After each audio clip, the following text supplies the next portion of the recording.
Hello friends, today we are going to be talking about ballad poetry. Hopefully you have your ballad and elegy worksheet open in front of you so that you can follow along because these are guided notes. So we're going to begin. Ballad poetry began in European folk tradition.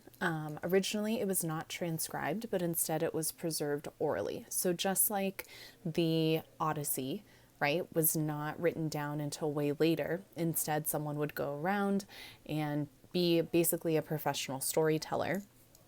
And so the way that ballads were passed down was through recitation, right? And kind of that like passing the story along, and people would listen, they would memorize it, and then continue to pass that story on.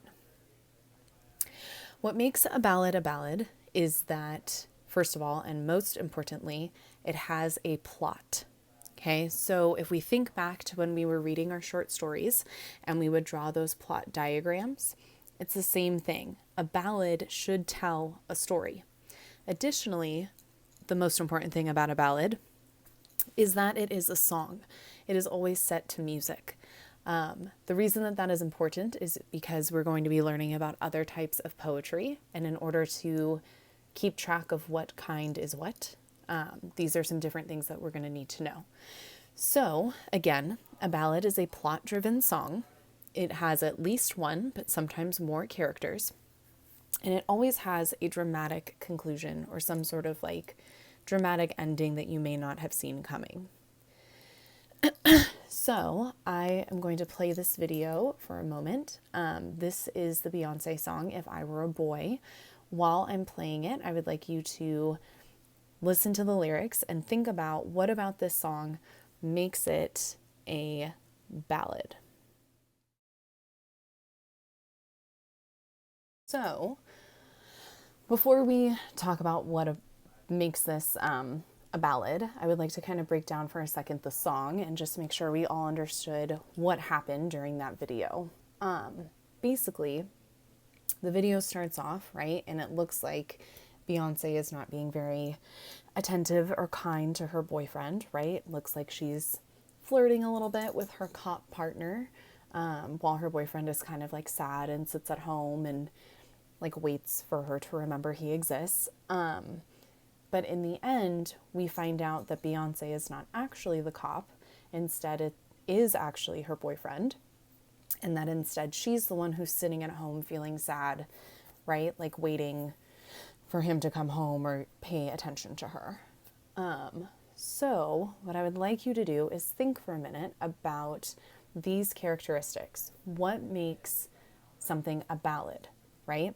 Look at these three things, and I believe on your worksheet there's a little spot there and it asks you what makes the Beyonce song, If I Were a Boy, a ballad. So look at these criteria and explain briefly how this song fits into this criteria. Take a minute and go ahead and do that. Feel free to pause the video so you have more time. To continue providing you with some information about ballads, people finally began writing ballads down in 15th century England, and during the Renaissance, the making and selling of ballads became very popular, right? I don't know if you've ever been to the Santa Monica Boardwalk or in Venice, and sometimes there are people who will like just whip you up a poem. Like if you give them a topic or a name, they'll just like throw something together and sell it to you. So this is the same kind of concept, right? Making and selling ballads, personalizing them, that really became a very popular thing to do. So today we are going to read a poem called The Ballad of Birmingham. But before we do that, what I would like you to do is click on the link that I've provided for you on your worksheet, and I bet this isn't going to work either, and essentially do a 10-second research of the bombing of Birmingham. When you are finished, or like once you have a little bit of information and you feel like you understand what this event was all about, go ahead and jot down a couple of bullet points directly onto the worksheet that I have posted for you.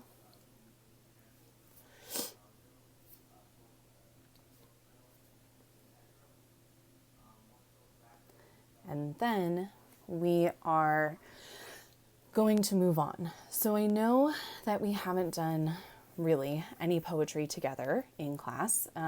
We did narrative poem sort of together. I think I did it on a sub day, and you guys read Peanut Butter Sandwich. So this is really our first time kind of reading a poem sort of kind of together. Okay. The Ballad of Birmingham by Dudley Randall is about a real event that occurred. It's about the bombing of a church in Birmingham, Alabama in 1963. And although the event that this is based on really did happen, the characters, or like this dialogue that Randall is writing about, is something that he made up. So this type of writing, although it's a ballad, is also called historical fiction, because it's something that is not true, but it is rooted in something that actually happened. So, because this song, or because this is a ballad, it is set to music. Oops, I don't want the video I want. Sorry. Song. I don't know how to spell. There we go. So, what I would like for us to do is to listen to the poem one time through. Not really make any annotations, just listen and follow along and see if we can figure out what's going on here.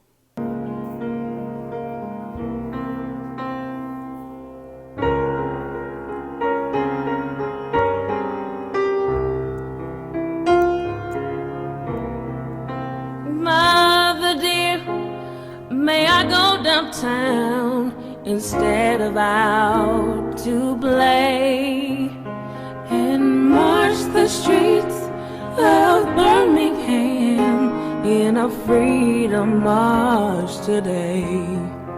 No, baby, no. No, baby, no. You may not go,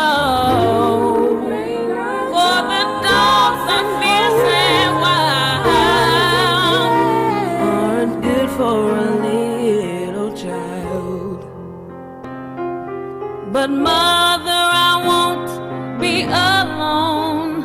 Other children will go with me and march the streets of Birmingham to make my country free. No, baby, no. No, baby, no. You may not go, for I fear those guns will fire and sing in the children's choir. She's combed and brushed her night dark hair and bathed rose petals sweet, and drawn white gloves on her small brown hands and white shoes on her feet. The mother smiled to know her child was in the sacred place, but that smile was the last smile to come upon her face. For when she heard the explosion, her eyes grew wet and wild. She raced through the streets of Birmingham, calling for a child. She clawed through bits of glass and brick, then lifted out a shoe. Oh, here's the shoe my baby wore, but baby, where are you?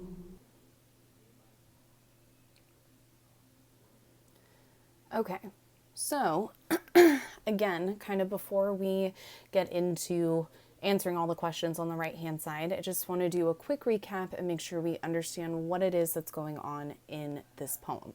Okay, so the poem starts out with a child asking her mother, like, can I please go downtown to march in the streets of Birmingham? During the civil rights movement, the Birmingham, Alabama was essentially like the hotspot. That is where the civil rights headquarters was. That's where Martin Luther King Jr.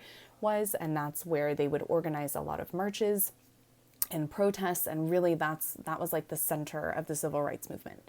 So this young girl, right, she wants to go and march in the streets and show her support of the civil rights movement. And her mother responds, right, and says like, no, I'm too concerned, right, about all the violence and things that are going to be there. Basically, she doesn't want her child to be in danger. So instead, right, she tells her daughter to go to the church. Like, church is a safe place.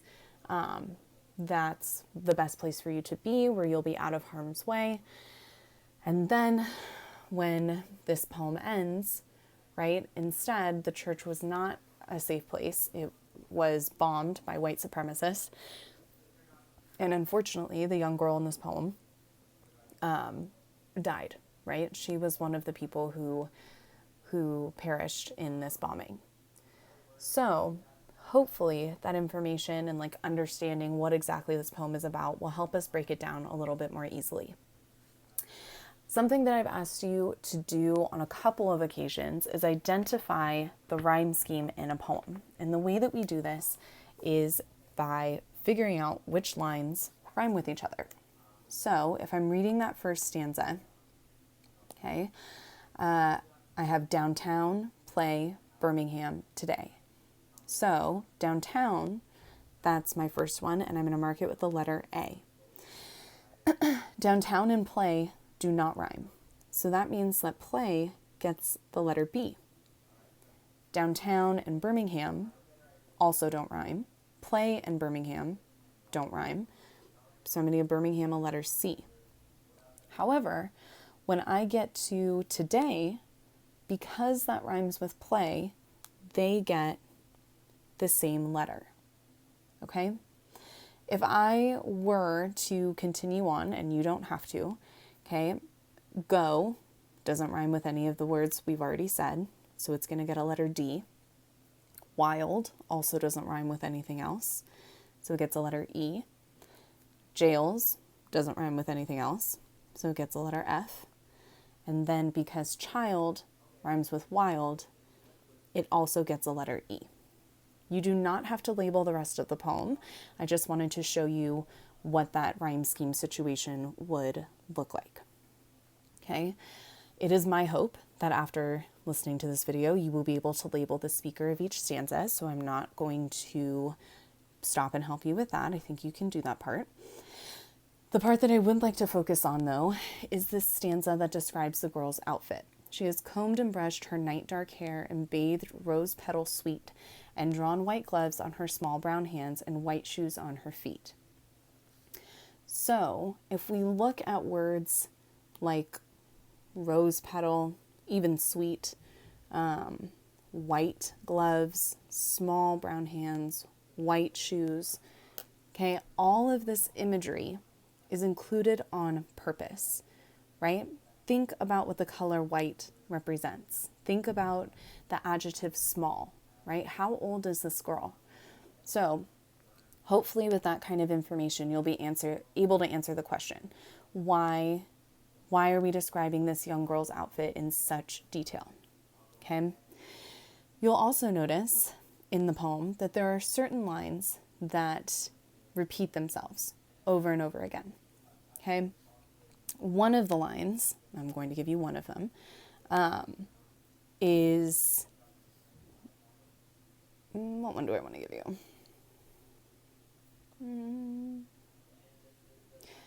I'm going to do a little one. There's a bigger one. Do not write this one down. Okay, the repetition of the word mother, right? But mother, let me go. Okay. Oops, I should have used a different color. Sorry. Use a different color for that. Okay, mother, and then we have mother down here again. Okay, so the repetition of the word mother, right, reinforces that it's a relationship between a mom and her child, that a mother has lost her baby daughter, right, and that This girl is young. She's someone who needs her mother's permission. So the repetition of the word mother just reinforces that whole relationship. There is another line in this poem that is repeated. I think you'll be able to figure it out. And that is the line that I would like you to focus on to answer that question. Then I have a couple of comprehension questions for you. This first one is plot-based, right? What does the younger person ask the older person to do when the older person refuses? Where does she allow the young girl to go? Hopefully you guys have that one. Just to reiterate, a ballad tells a story, and ballads rely on rhythm to give them a musical quality, right? Think about all the songs you just happen to have memorized. So, what about this poem gives it rhythm, makes it flow, if you were to memorize this, what would make it easy? What about this poem makes it easier to memorize? Okay. Question 3 is an opinion question. Why do you think Randall chooses to begin the poem with a conversation between the mother and the daughter? And then what images, right? Think about some of the imagery we highlighted. Does Randall use to emphasize the innocence of the child? Mood means how you feel. So what is the mood of this poem? How do you feel reading this poem? And then explain a little bit. And then number 6, pick out 3 words or phrases that catch your attention, write them down, and explain why you chose them. Okay. If you want to pause the video here, you can. I'm going to move on, though, to our next type of poetry, which is elegy. I'm going to go back here to all my links that didn't work.